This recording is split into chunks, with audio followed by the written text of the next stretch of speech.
Qui a tué Pop Smoke et pourquoi? Rêve brisé, la chute de Pop Smoke.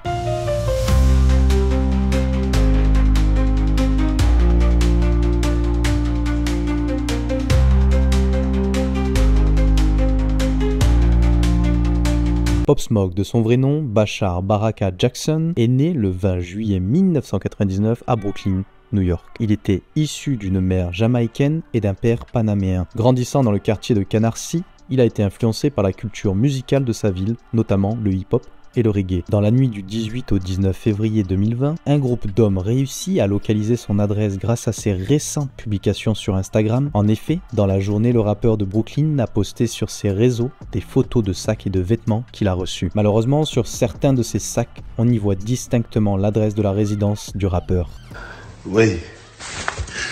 Mike and Mary. Billy Jean. Good looks, Mike and Mary.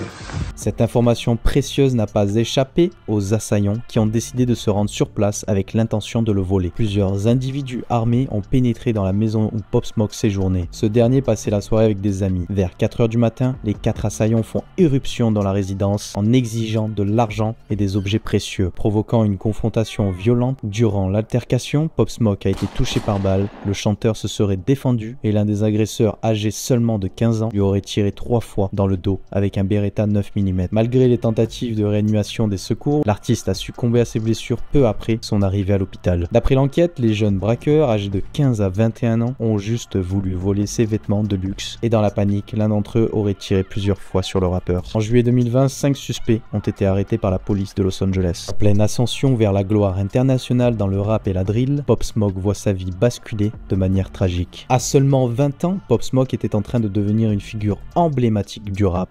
Son premier album, Shoot for the Stars, Aim for the Moon, a été publié à titre posthume en 2020 et a reçu des critiques élogieuses, consolidant son héritage musical. Il était connu pour sa voix profonde et son style charismatique attirant une base de fans dévoués. En décembre 2020, il a été déclaré l'artiste le plus écouté sur SoundCloud avec 191 millions de streams. Début de carrière. Pop Smoke a commencé sa carrière musicale en 2018, mais c'est en 2019 qu'il a vraiment percé avec ses singles Welcome to the Party et Dior. Ces morceaux ont été des succès dans le milieu du rap, notamment grâce à leur style drill, un sous-genre du hip-hop qui a émergé à Chicago et qui a gagné en popularité à New York. Il a collaboré avec plusieurs artistes et producteurs, notamment des figures de la scène drill britannique, ce qui a contribué à son son distinctif et à sa reconnaissance internationale. L'assassinat de Pop Smoke est un triste rappel des dangers auxquels sont confrontés de nombreux artistes, en particulier ceux qui émergent dans des genres musicaux souvent associés à la violence et à la criminalité. Sa mort a non seulement mis en lumière les défis de la célébrité, mais a également soulevé des questions sur la sécurité des artistes dans l'industrie musicale. Pop Smoke, parti trop tôt, laisse derrière lui un héritage musical inoubliable marqué par sa voix unique et son influence indélébile sur la scène du drill, prouvant que même dans l'ombre de sa disparition, sa légende continuera de briller à jamais.